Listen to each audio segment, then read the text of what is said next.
Que a graça do Senhor Jesus Cristo seja com você, meu irmão, minha irmã, todos aqueles que estão me vendo e ouvindo neste momento. E que tenha um dia de bênção, de paz, de alegria e renovação espiritual. Eu quero levar até você uma palavra que encontra-se na Epístola de Paulo aos Gálatas, capítulo 1, e eu quero tomar por base o versículo 8 e 9, e diz assim: mas ainda que nós mesmos, ou um anjo do céu, vos anuncie outro evangelho, além do que já vos tenho anunciado, seja anátema. Assim como já vos dissemos, agora de novo também vos digo, se alguém vos anunciar outro evangelho, além do que já recebeste, seja anátema, meus irmãos. Eu quero aproveitar a oportunidade para pedir que você se inscreva no canal e deixe o seu like. E eu quero agradecer também a vários irmãos, várias irmãs que de vez em quando deixam o seu comentário. Isto é muito importante. Mas vamos agora à palavra. Paulo está falando de outro evangelho. Mas que seria outro evangelho? Paulo chegara na região da Galácia e pregara o evangelho que nós estamos vivendo hoje. Que Jesus salva, Jesus cura, que Jesus batiza com o Espírito Santo, que Jesus nos leva para o céu. Isso é coisa gloriosa. E pregou o evangelho da graça, viver pela fé. Mas quando ele saiu de lá, chegou outro grupo de crentes, meus irmãos. Esse outro evangelho que ele fala não era anunciado por pessoas incrédulas, por ateus, por feiticeiros, não, eram por crentes. Qual a origem desses crentes? Eles eram judeus vindos de Jerusalém, da igreja que estava em Jerusalém, a igreja primitiva, mas eles não tinham entendido aquela mensagem que Jesus disse tão poderosamente: olha, não se coloca vinho novo em odres velhos, porque vai romper.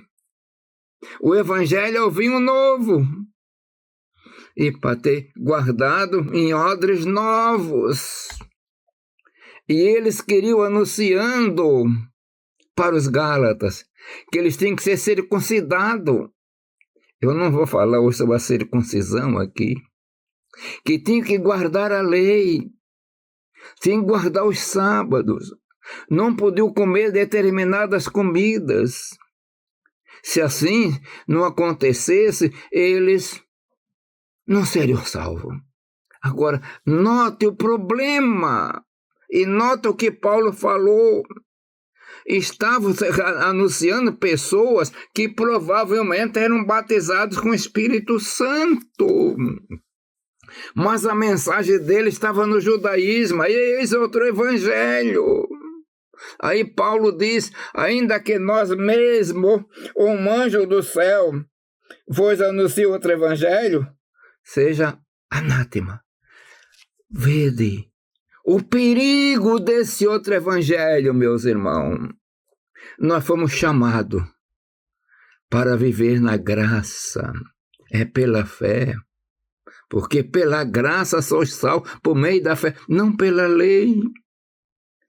E hoje nós temos grupos que se dizem evangélicos e trazem tantas coisas diferentes. Uns chegam a ensinar que Jesus não é Deus, e a palavra nos fala tão poderosamente dele como Deus. O verbo, no princípio era o verbo estava com Deus, e o verbo era Deus. E quem era o verbo? A própria palavra diz: o verbo se fez carne e habitou entre nós. Esse verbo, que era Deus, e é Deus, está conosco hoje em dia, é Jesus. Outros dizem que não é para adorar Ele, Mas quando nós começamos lá em Apocalipse capítulo 4 e versículo 5, nós vemos uma coisa tão poderosa. João estava arrebatado junto do trono e viu que no trono estava sentado um ser que ele não pôde ver a fisionomia, ele resplandecia como uma pedra preciosa. E ao lado dele tem um livro. Depois, parece assim que é uma cena que vai passando. Ele nota que junto do trono apareceu um cordeiro. O cordeiro, como tem sido morto, estava vivo.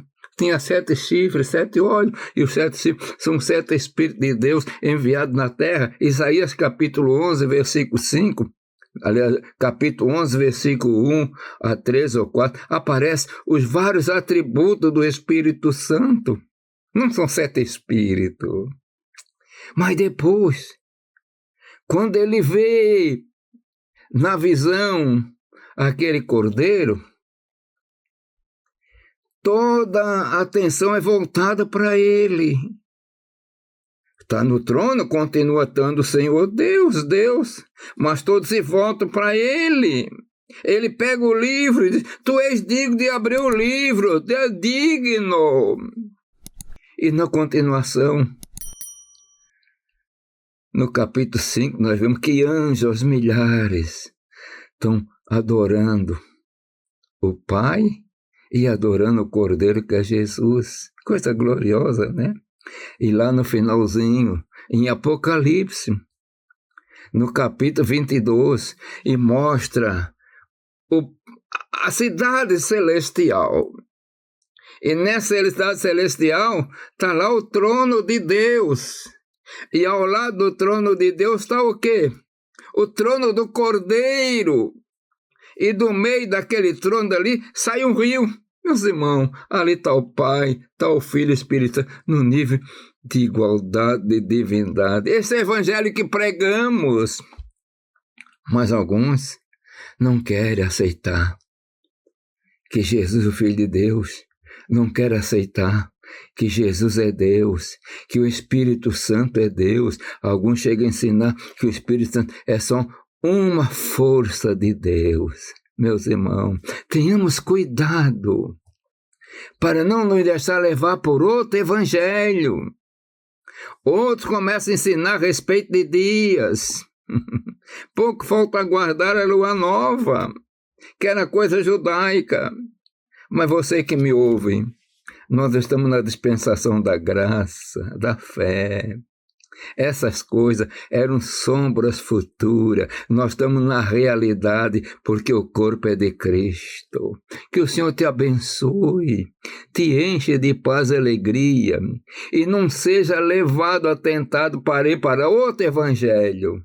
Fica no que aprendeste, no que recebeste, a viver na graça, a ver pela fé no poder do Espírito. Que o Senhor te abençoe muito maravilhosamente. Eu quero orar.